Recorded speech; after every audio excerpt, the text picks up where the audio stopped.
Capítulo 1, la perspectiva de un fantasma. Lo último que vio cuando estaba vivo, fue la mirada asustada de su hermano gemelo. Regresaban a casa luego de un partido de fútbol. Ambos habían crecido juntos. Eran la combinación perfecta de defensa y delantero.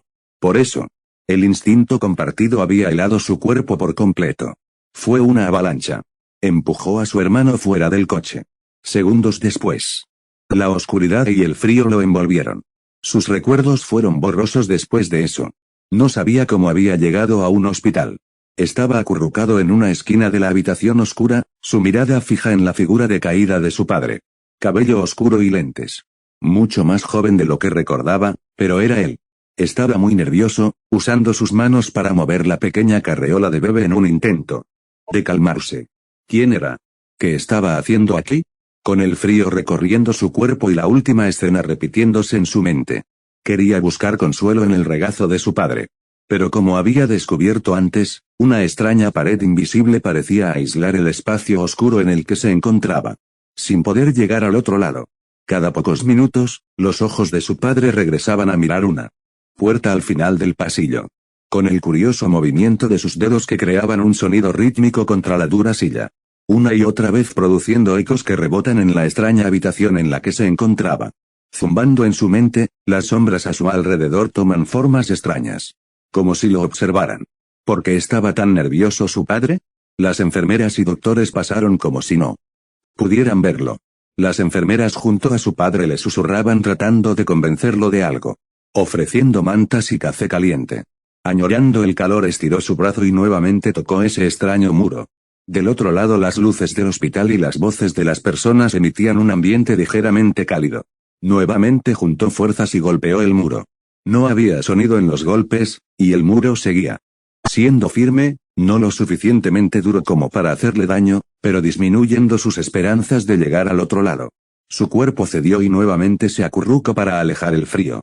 Las voces del otro lado se hicieron más claras, y la voz temblorosa de su padre fue seguido de las palabras confortables de la enfermera.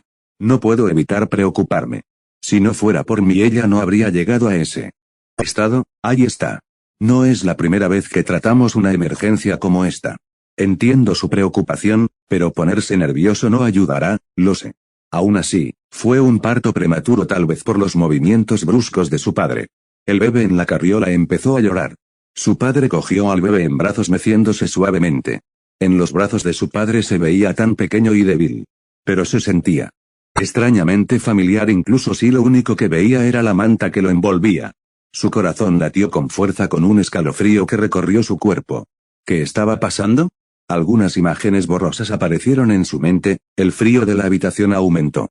Repentinamente el ambiente silencioso fue roto por decenas de voces discordantes. Como las palabras de una radio con mala señal acumulándose en una sola estación. Su cuerpo empezó a temblar y un dolor punzante recorrió su cabeza. Recuerda. Estaba recordando. Grito. Grito y lloro. Las imágenes que aparecían en su mente como un sentimiento vago empezaron a desaparecer con fuerza. Como si alguien no quisiera que recordara. Una familia. Un viaje en coche. Y mucha nieve. El sonido aumentó, como miles de espinas que punzan su cabeza y oídos. Su pequeño cuerpo se revolcó en el suelo. Solo. Por favor. Ayuda. Papá. Mamá. Cualquiera. Por favor haz que Sureste calle. Fue igual de repentino. Abruptamente los sonidos desaparecieron y en su lugar el llanto de un niño llegó. De la puerta al final del pasillo, 8 como si lo estuviera llamando. Arrastró su cuerpo y golpeó el muro otra vez, con la fuerza que de un momento a otro parecían haber llegado a su cuerpo. Con fuerza el muro formó ondas, y su cuerpo empezó a traspasarlo. Con un sentimiento de opresión que parecía querer explotar su cuerpo. Logró pasar y sin pensar en nada más corrió hacia la puerta. El aire frío parecía congelar sus pulmones y una fuerza invisible lo detuvo a solo un paso de entrar. Una mano delicada cubrió sus ojos y el frío se desvaneció en un instante. La risa ligera de una mujer se escuchó a sus espaldas. El llanto se volvió más claro. Abrió los ojos. En una habitación blanca. Su madre estaba acostada con un bebé en brazos. Cuando lo vio se estremeció. Supo de inmediato que ese bebé era él mismo. Sus piernas cedieron con un estrépito. Y como si todo se aclarara de repente. La cruel verdad apareció en su mente. Atsuya Fubuki estaba muerto. Murió congelado en una avalancha junto a sus padres. Nadie podía tocarlo. Nadie podía escucharlo. Nadie podía verlo. Después de todo, él era un fantasma. Capítulo 2, Intangible. Las tormentas de nieve eran comunes en Hokkaido, especialmente en esta época del año. Toda la ciudad estaba cubierta de una pesada capa de nieve y si no fuera por el diligente trabajo de los carros quitanieves, ningún auto podría circular por las calles. En un chalet alejado a las afueras de la ciudad, una pequeña familia regresaba luego de una larga estancia en el hospital Cariño. Parece que nos tomará tiempo volver a acondicionar la casa.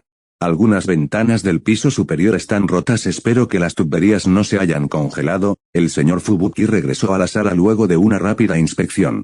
Los días que estuvieron fuera de la casa habían causado algún que otro problema. Aunque no era algo que él no pudiera solucionar. Estaría más que orgulloso de presumir frente a su esposa. Estoy segura de que podrás solucionarlo, querido. Shirou parece muy feliz de regresar a casa, además no ha dejado de observar a Atsuya. Estoy segura que cuando crezcan serán inseparables. La mujer miró a su hijo mayor que observaba con curiosidad al bebé en sus brazos. El pequeño peliblanco estiró sus manos intentando tocar la frente del bebé. Pero eso despertó a su hermano, quien empezó a llorar. Asustado, Shirou también empezó a llorar. Shirou, no llores. Atsuya, pequeño, asustaste a tu hermano mayor. Con una sonrisa suave la mujer procedió a calmar a sus dos hijos, acariciando la cabeza del mayor y meciendo suavemente al recién nacido. El señor Fubuki miró atontado la imagen de su esposa. Y también se acercó a abrazarla por detrás, completando lo que parecía un cuadro familiar perfecto. Shirou se calmó dentro de poco y procedió a dormir con un rostro suave. El menor lloró un poco más, como quejándose por haber sido despertado de repente. Aún así, con las caricias de su madre también se durmió. La mujer no pudo evitar reír al ver el pequeño ceño fruncido. Con su instinto maternal supo de inmediato la personalidad de sus hijos. Si su primer hijo iba a ser tranquilo, el segundo estaría lleno de energía. Y tal vez, también sea un poco gruñón. Como toda madre, ella esperaba verlos crecer felices. Acompañarlos en sus días de escuela, colmados de regalos. Y celebrar un maravilloso cumpleaños para cada uno. No puedo esperar ver las cosas increíbles que lograran juntos. A unos metros el solitario fantasma de un niño no pudo evitar llorar. Lástima que nadie pudiera consolarlo. Con el paso de los años Atsuya había comprendido que no importaba lo que hiciera, nada cambiaría el hecho de que era un fantasma invisible para los demás. Esa parte terca de su personalidad se había rendido ante la cruel realidad de su nueva vida. La verdad, no sabía cómo referirse a su estado actual. Antes de morir era solo un niño de primaria. Su conocimiento en cualquier cosa que no sea fútbol, era promedio. Y no está orgulloso de admitirlo, pero Shirou tenía razón cuando le aconsejó leer sobre ciertas cosas que le parecían aburridas. Asimismo, su definición de la muerte era muy inmadura. Le había tomado tiempo aceptarse a sí mismo como una de esas aterradoras criaturas que escuchaba en las historias de terror de sus compañeros. O en los libros que había logrado tomar de una zona de la biblioteca mientras buscaba revistas de deporte. Sea lo que fuese, intangible e invisible. Incluso cuando había cantado villancicos a todo pulmón frente a todos en la escuela, nadie lo notó. Tal vez todas las bromas que hizo fueron con la esperanza de ser notado, algo que no sucede normalmente. Pero si debía elegir entre deprimirse por su estado actual y divertirse aprovechando su condición, eligió el último. Así que tomó venganza de los matones de la escuela que insultaron a la versión alternativa de su hermano y los humilló el primer día de clases. Cubiertos de pies a cabeza con pintura de un curioso color marrón, que invitaba a la imaginación desagradable de todos. Sin duda fue su orgullo. Solicita hacer muecas frente a todos los maestros de clases aburridas. Cumpliendo diligentemente con su papel de fantasma, y esforzándose en cumplir con las expectativas de los 7 misterios de la escuela. Y una que otra vez escapaba del perro de vigilancia. De todos los que quería burlarse. Esa cariñosa mascota aún le gruñía y le hacía incapaz de acercarse cuando los hermanos Fubuki iban al club de fútbol o se colaban junto a sus amigos para un partido de práctica extra. Eventualmente descubrió que, aunque el cariñoso perro podía verlo, él no podía hacerle nada. Comprobó que la palabra intangible podría ser aplicada a su caso y por tanto concluyó que asistir de vez en cuando a las clases de ciencias valían la pena. Y con el paso del tiempo, el dolor de ser olvidado fue desapareciendo gradualmente. Scotty. ¿Qué pasa, amigo? No hay nadie a quien debas temer. Sujetado por su dueño, el fiel perro guardián solo pudo gimotear al ver la cara burlona del ser frente a él. Perro cobarde. No puedes hacerme nada. Fantasma Atsuya se reía a carcajadas mientras flotaba. El viento frío lo movió ligeramente. Los ladridos del perro se hicieron más fuertes, preocupando al cuidador, quien empezaba a creer que el perro ya se hacía viejo para este trabajo. Calma. Detente, amigo. Si sigues así, el director tendrá que castigarte. El perro por fin dejó de luchar y siguió obedientemente a su dueño. Esto se volvió aburrido. Iré a ver qué hace el director Fujioka, tal vez pueda asustar a su gato también. Se dejó llevar por el viento, dejando que las frías corrientes de aire refrescaran su cuerpo. Algunas cosas que notó cuando se convirtió en fantasma, fue que su cuerpo parecía estar siempre frío. Y aunque parecía no respirar, el aire que se movía a través de su cuerpo le generaba una sensación similar. Con el cuerpo tan ligero, aprendió que era posible dejarse llevar por el viento. Aunque la primera vez había sido peligroso. Ese día tormentoso él había sido arrastrado al otro lado de la ciudad. Perdido y solo en medio de una ciudad que era familiar y desconocida a la vez. Atsuya había recurrido a su sentido del oído. El mismo que casi lo había vuelto loco cuando despertó por primera vez en el hospital. Ese sentido agudo que le permite escuchar todo en un gran alcance, pero mientras más lo usaba, más sentía que su mente era atormentada por una fuerza misteriosa.